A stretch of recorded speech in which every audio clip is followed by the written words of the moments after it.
Assalamualaikum warahmatullahi wabarakatuh. Perkenalkan, nama saya Putri Rahma Safira, NIM 0702052151. Saya mahasiswa semester 1 kelas E3, Program Studi Ilmu Hadis Fakultas Usuluddin dan Filsafat UIN Sunan Ampel, Surabaya. Di video kali ini saya akan menjelaskan tentang pemikiran filsafat Francis Bacon. Baik, untuk materi yang pertama, saya akan menjelaskan tentang biografi Francis Bacon.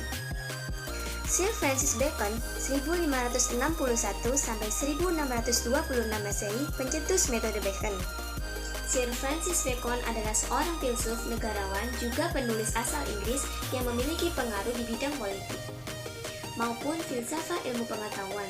Bacon lahir pada tanggal 22 Januari 1561. Ia adalah seorang putra dari pegawai eselon tinggi pada masa Ratu Elizabeth. Dari kecil, Bacon tidak pernah merasakan sekolah formal. Ia mendapat pendidikan lewat homeschooling. Barulah di umur 12 dia masuk ke Trinity College yang ada di Cambridge. Sebagian besar masa hidup Bacon, ia tumpahkan dalam dunia politik, namun jasanya dalam bidang pengetahuan tak kalah hebatnya. Yang selanjutnya yakni apa itu metode Bacon? Bacon menggunakan metode induktif akibat ketidakpuasannya terhadap metode deduktif Aristoteles. Metodenya yang sangat menekankan induksi empiristik dan menjadikan metode ini menjadi satu-satunya metode ilmiah yang sah dalam perkembangan ilmu. Ilmu hanya bermakna jika dapat diterapkan secara praktis. Baik, yang selanjutnya yakni penghalang metode induksi.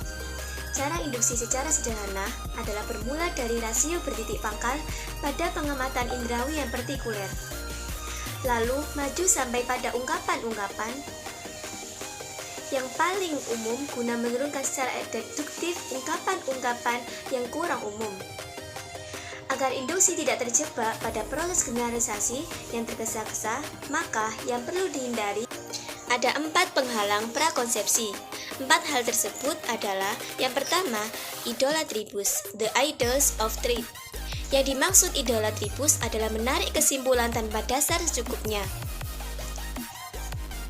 Berhenti pada sebab-sebab yang diperiksa secara dangkal, sebagaimana pada umumnya manusia awam atau tribus. Yang kedua yakni idola species, the idol of the cave. Idola species yaitu menarik kesimpulan hanya berdasar prasangka pribadi, selera a priori, seperti manusia di dalam gua atau species. Yang ketiga yakni idolaphory, the idols of the marketplace. Idolaphory maksudnya adalah menarik kesimpulan hanya karena umum berpendapat demikian, atau ikut-ikutan pendapat umum, opini publik, pasar, atau forum. Yang keempat yakni idola teatri, the idol of the theater. Idola teatri adalah menarik kesimpulan berdasarkan kepercayaan dogmatis, mitos, dan seterusnya. Bacon menegaskan bahwa tidak boleh kita seperti laba-laba yang gemar memintal jaringnya dari apa yang ada di dalam tubuhnya, atau seperti semut-semut yang semata-mata tahu mengumpulkan makanannya saja. Melainkan, kita harus seperti lebah yang tahu bagaimana mengumpulkan, tetapi juga tahu bagaimana menatanya. Metode silogistis deduktif digambarkan oleh Bacon seperti laba-laba, sedangkan metode induktif tradisionalis digambarkan Bacon seperti seorang semut. Dan metode induktif modern yang telah disempurnakan yang sama dengan lebah.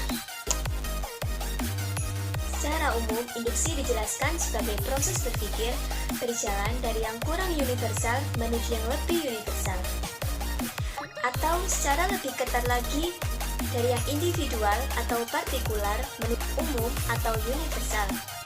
Induksi mengantarkan manusia pada tingkatan indrawi dan individual menuju ke tingkatan intelektual dan universal. Berdasarkan uraian teori metode induksi Bacon di atas, maka bisa kita tarik kesimpulan. Yang pertama, sumber ilmu pengetahuan menurut Bacon adalah pengalaman empiris yang berhasil dari fenomena alam. Sedang yang kedua yakni instrumen pengetahuan menurut Bacon harus menggunakan panca indera berbagai sensasi, observable and measurable. Dan yang ketiga, hakikat ilmu menurutkan adalah pengetahuan alam yang diambil dari alam itu sendiri, yakni a posteriori. Baik, sekian materi yang bisa saya sampaikan. Materi tadi mengenai pemikiran filsafat Francis Bacon. Untuk memenuhi tugas individu, mata kuliah orientasi filsafat yang diampu oleh Ibu Ida Rahmawati. Apabila ada kurang dan salahnya, mohon dimaafkan. Wassalamualaikum warahmatullahi wabarakatuh.